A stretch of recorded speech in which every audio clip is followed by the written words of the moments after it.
नमस्कार दोस्तों, आप सभी का स्वागत है आपके अपने YouTube चैनल जी किरोना स्टडी पर। दोस्तों आज हम करने वाले हैं इतिहास के 10 प्रश्न। इतिहास के 10 प्रश्न और इतिहास में भी कौन सा? प्राचीन इतिहास। प्राचीन इतिहास के 10 प्रश्न करने वाले हैं हम। हड़प्पा और सिंधुकालीन सभ्यता के हैं। तो 1 नंबर प्रश्न है हमारा, हड़प्पा सभ्यता का सर्वाधिक मान्यता प्राप्त काल कौन सा है? यानी हड़प्पा जो सभ्यता थी वो कौन से काल से कौन से काल तक थी? तो हड़प्पा सभ्यता थी वो 2500 ईस्वी पूर्व से 1750 ईस्वी पूर्व तक थी। तो हमारा 2 नंबर ऑप्शन है वो हमारा राइट हो जाएगा। 2 नंबर ऑप्शन वो हमारा सही हो जाएगा।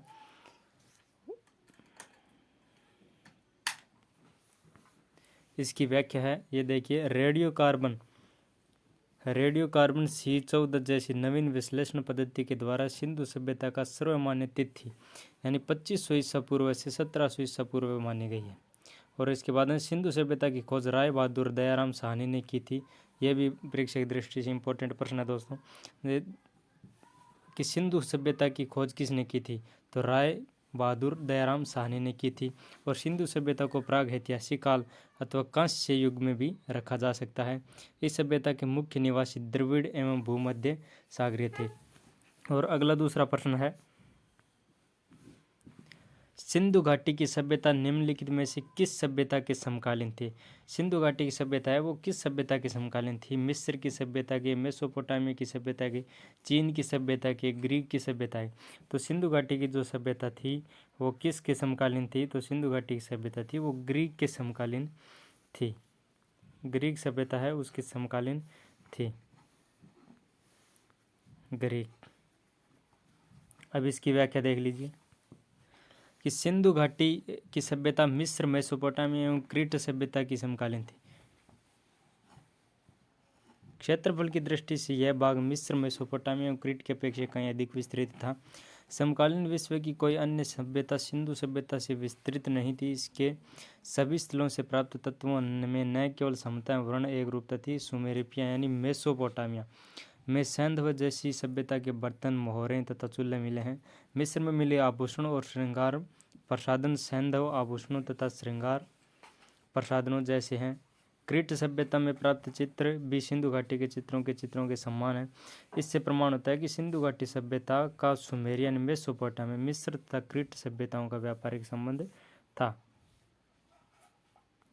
अगला प्रश्न है 3 नंबर, सिंधु घाटी की सभ्यता कहाँ तक विस्तृत थी? सिंधु घाटी की सभ्यता थी वो पंजाब, राजस्थान, गुजरात, उत्तर प्रदेश, हरियाणा, सिंध और बलूचिस्तान यहाँ तक विस्तृत थी। पंजाब, राजस्थान, गुजरात, उत्तर प्रदेश, हरियाणा, सिंध और बलूचिस्तान यहाँ तक सिंधु घाटी सभ्यता विस्तृत थी। तो इसमें हमारा 4 नंबर ऑप्शन है वो एकदम सही हो जाएगा, राइट हो जाएगा। और अगला प्रश्न है, इसकी व्याख्या देख लीजिए कि सिंधु सभ्यता के सर्वाधिक पश्चिमी पूरा स्थल है वो दासक नदी के किनारे। दासक नदी के किनारे इसके पूरा स्थल है वो मिलते हैं स्थित सतु कोटगेरा बलूचिस्तान यानी पूर्वी पुरास्थल हिंड नदी के किनारे, आलमी नगर जिला मेरठ और उत्तर प्रदेश। उत्तरी पुरास्थल चिन्नाव नदी के तट पर, अखनूर के निकट मोन्डो यानी जम्मू कश्मीर तथा दक्षिण पुरास्थल गोदावरी नदी के तट पर टाइमाबाद जिला अहमदनगर और महाराष्ट्र में मिलते हैं। और 2 नंबर पॉइंट है, सिंधु सभ्यता यानी सैंधव सभ्यता नगरीय सभ्यता थी। सैंधव सभ्यता से प्राप्त परिपक्व अवस्था वाले स्थलों में से केवल 6 ही बड़े नगरों की संज्ञा दी गई है। मोहनजोदड़ो, हड़प्पा, गणवारीवाला और धोरावीरा, राखी गड्डी एवं कालीबंगन। ये सिंधु घाटी सभ्यता थी जो कि नगरीय सभ्यता थी। और स्वतंत्रता प्राप्ति पश्चात हड़प्पा संस्कृति के सर्वाधिक स्थल गुजरात में खोजे गए। यह भी परीक्षा की दृष्टि से महत्वपूर्ण प्रश्न है कि स्वतंत्रता प्राप्ति के बाद हड़प्पा संस्कृति के जो सर्वाधिक स्थल थे वो कहाँ खोजे गए? तो वो गुजरात में खोजे गए। और लोथल एवं सूदकोदता सिंधु सभ्यता का बंदरगाह था। सिंधु सभ्यता का बंदरगाह कौन सा था ये भी पूछ लिया जाता है। लोथल एवं सूदकोदता ये इसका बंदरगाह था सिंधु घाटी सभ्यता का। और जुते हुए खेत, नक्काशीदार ईंटों के प्रयोग का साक्ष्य कालीबंगा से पर्याप्त हुआ है। और अगला प्रश्न है 4 नंबर, सिंधु घाटी की सभ्यता में घोड़े के अवशेष कहाँ मिले? सिंधु घाटी सभ्यता में घोड़े के अवशेष कहाँ मिले? सुरकोटड़ा में, वर्णावली में, मांडा, राखी गड्डी। सिंधु घाटी की सभ्यता में घोड़े के अवशेष कहाँ मिले? तो सिंधु घाटी सभ्यता में घोड़े के अवशेष है वो सुरकोटड़ा में मिले। सुरकोटड़ा में घोड़े के अवशेष मिले। तो ए नंबर ऑप्शन हमारा सही हो जाएगा।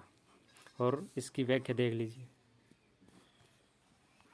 व्याख्या है, सुरकोटड़ा गुजरात के कच्छ जिले में स्थित एक महत्वपूर्ण हड़प्पीय स्थल है। यहाँ के घोड़े अस्थि अवशेष प्राप्त हुए हैं, परंतु सामान्य हड़प्पा संस्कृति में घोड़े के अस्तित्व को स्वीकार नहीं किया जाता है। इसके बारे में अन्य महत्वपूर्ण तथ्य है वो है, आमरी के 12 सिंह का साक्ष्य भी मिला है यहाँ पर, और रोपड़ के कब्रिस्तान से मनुष्य के साथ पालतू कुत्ते के दफनाए जाने का भी प्रमाण मिला है। यानी कब्रिस्तान में मनुष्य के साथ पालतू कुत्ते को भी दफनाया गया है, इसका यहाँ पर प्रमाण मिला है। और 3 नंबर पॉइंट है इसका मुख्य, सुरकोटड़ा में एंटीमनी के एक छड़ भी प्राप्त हुई है, एंटीमनी। और इसका जो अगला पॉइंट है, सुरकोटड़ा की खोज वर्ष 1964 ईस्वी में JP जोश ने की थी, ये भी इम्पोर्टेंट पॉइंट है। और अगला प्रश्न है, सिंधु घाटी स्थल कालीबंगा किस प्रदेश में स्थित है? यह प्रश्न SSC MTSC 1999 और 2002 में पूछा गया है। सिंधु घाटी स्थल कालीबंगा किस प्रदेश में है? यहाँ कालीबंगा नहीं है, कालीबंगा। सिंधु घाटी स्थल कालीबंगा है, वो किस प्रदेश में है? राजस्थान में, गुजरात में, मध्य प्रदेश में, उत्तर प्रदेश में। तो सिंधु घाटी में सभ्यता में कालीबंगा है वो राजस्थान के हनुमानगढ़ जिले में है। राजस्थान के हनुमानगढ़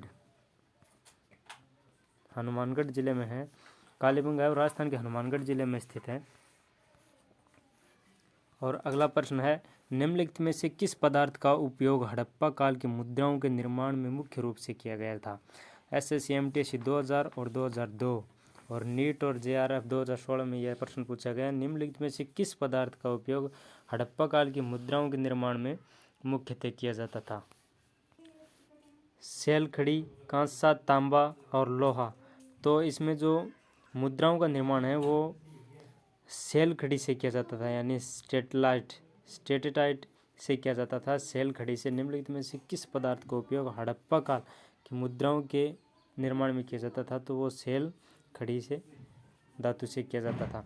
और अगला प्रश्न है, अगर आप इसकी व्याख्या देखना चाहो तो, हड़प्पा काल की मोहरें मुख्यतः वर्गाकार थी और शैल खड़ी की बनी होती थी। मोहरों में सर्वाधिक संख्या में एक श्रृंगी पशु की आकृति मिलती है, यानी एक सींग वाले पशु की आकृति मिलती है मोहरों में। और इसके अन्य पॉइंट है, मोहनजोदड़ो में कांस्य से निर्मित नर्तकी की मूर्ति भी मिली है। और सिंधु प्रदेश में भारी संख्या में आग में पकी मिट्टी की मूर्तिकाएँ यानी टेराकोटा प्राप्त हुई है। आग में पकी हुई मिट्टी की जो मूर्तिकाएँ हैं वह भी प्राप्त हुई है सिंधु घाटी सभ्यता में। और अगला प्रश्न है 7 नंबर, हड़प्पा सभ्यता किस युग की थी? हड़प्पा सभ्यता किस युग की थी? SSC MTSC 2001 में पूछा गया है। हड़प्पा सभ्यता है वो किस युग की थी? कांस्य युग की, नवपाषाण युग की, पाषाण युग की, लौह युग की। तो हड़प्पा सभ्यता थी वो कांस्य युग की थी। तो A नंबर ऑप्शन हमारा राइट हो जाएगा, कांस्य युग। यह SSC MTSC 2001 में पूछा गया। इसकी व्याख्या, सिंधु घाटी सभ्यता का उसकी लिपि के नए पढ़े जाने के कारण आद्य ऐतिहासिक काल के अंतर्गत स्थान दिया गया है। तृतीय कांस्य काल की ताम्र पाषाणिक सभ्यता रेडियो कार्बन विश्लेषण के आधार पर 2500 ईस्वी पूर्व के मध्य में विद्यमान मानी जाती है। और इसका उत्कृष्ट काल यानी अंतिम चरण काल है वो 2350 से 1750 ईस्वी पूर्व, अर्थात 500 वर्ष तक ये रही।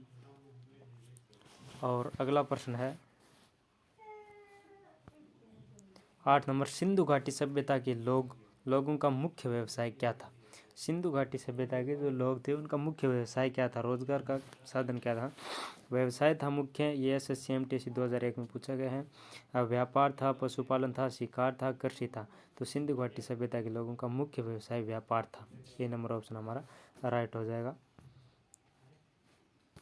और ये इसकी व्याख्या है कि इस सभ्यता में किसानों और व्यापारियों का प्रभुत्व था, जिसके कारण इस सभ्यता को कृषि वाणिज्यिक सभ्यता के नाम से जाना जाता है। हड़प्पा सभ्यता में अनेक फसल की खेती होती थी, जिसमें गेहूं और जौ प्रमुख थे। चावल का प्रयोग हड़प्पा काल में सीमित मात्रा में होता था। रगपुर और लोथल के चावल के यहाँ प्रमाण मिले हैं। हड़प्पावासी मेसोपोटामिया में व्यापार करते थे। चांदी का प्रयोग भारत में प्रथम बार हड़प्पावासी द्वारा किया गया था। चांदी का प्रयोग भारत में प्रथम किसके द्वारा किया गया था? तो वो हड़प्पावासियों के द्वारा किया गया था। कपास की खेती सर्वप्रथम हड़प्पावासी द्वारा शुरू की गई भारत में। चेस यानी शतरंज की शुरुआत हड़प्पावासियों द्वारा शुरू की गई। और कपास को यूनानी लोग सिंडेन भी कहते हैं। और अगला प्रश्न है हड़प्पा सभ्यता के निवासी थे, ग्रामीण थे, शहरी थे, यायावर थे या खानाबदोश जनजाति थे। हड़प्पा सभ्यता के निवासी थे वो शहरी थे।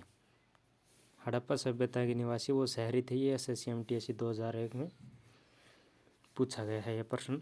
और इसकी व्याख्या है, हड़प्पा सभ्यता शहरी सभ्यता थी।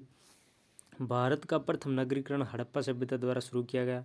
भारत में द्वितीय शहरीकरण गंगाधरी में 6ठी शताब्दी ईस्वी पूर्व में हुआ। वैदिक सभ्यता ग्रामीण सभ्यता थी और जो हड़प्पा सभ्यता थी वो कौन सी थी? शहरी सभ्यता। वैदिक सभ्यता ग्रामीण सभ्यता। और यायावर यानी खानाबदोश व्यवस्था मानव के प्रारंभिक काल को दर्शाती है। शहर होने के लिए प्रथम शर्त खेती में अतिरिक्त उपज होना अनिवार्य है। और शहर उसे कहेंगे जहाँ 75% मानव जनसंख्या गैर कृषि कारण में संलग्न हो, यानी 75% जनसंख्या वो बिना कृषि के अन्य व्यवसाय में लगी रहती हो। और हड़प्पा अर्थव्यवस्था कृषि अधिशेष, पशुपालन, उन्नत हस्तशिल्प तथा समृद्ध आंतरिक तथा बाध्य व्यापार पर आधारित थी। अगला प्रश्न है 10 नंबर, सिंधु सभ्यता के घर किससे बनाए जाते थे? ईंट से, बांस से, पत्थर से, लकड़ी से। यह प्रश्न SSC MTSC 2001 RRB Gorakhpur teacher में 2004 में पूछा गया कि हड़प्पा सभ्य यानी सिंधु सभ्यता के घर है वो किससे बनाए जाते थे? ईंट से, बांस से, पत्थर से, लकड़ी से। तो घर तो ईंट से बनाए जाते थे सिंधु घाटी सभ्यता में। इसकी व्याख्या है, सिंधु घाटी के घर मुख्यतः ईंट से बनाए जाते थे। लकड़ी का भी प्रयोग घर बनाने के लिए किया जाता था। ईंट धूप में सुखाया हुआ, आग के द्वारा पकाया हुआ प्रयोग में लिया जाता था। और ईंटों का अनुपात 4:2:1 था। ईंट का प्रयोग अनेक आकार का करते थे। अलंकृत ईंट का प्रयोग भारत का परिणाम कालीबंगा में प्राप्त हुआ, जो कि राजस्थान के हनुमानगढ़ जिले में। सिंधु घाटी की सभ्यता का सबसे पूर्वी सीमा मेरठ के हिंडन नदी तट यानी आलमगीरपुर था।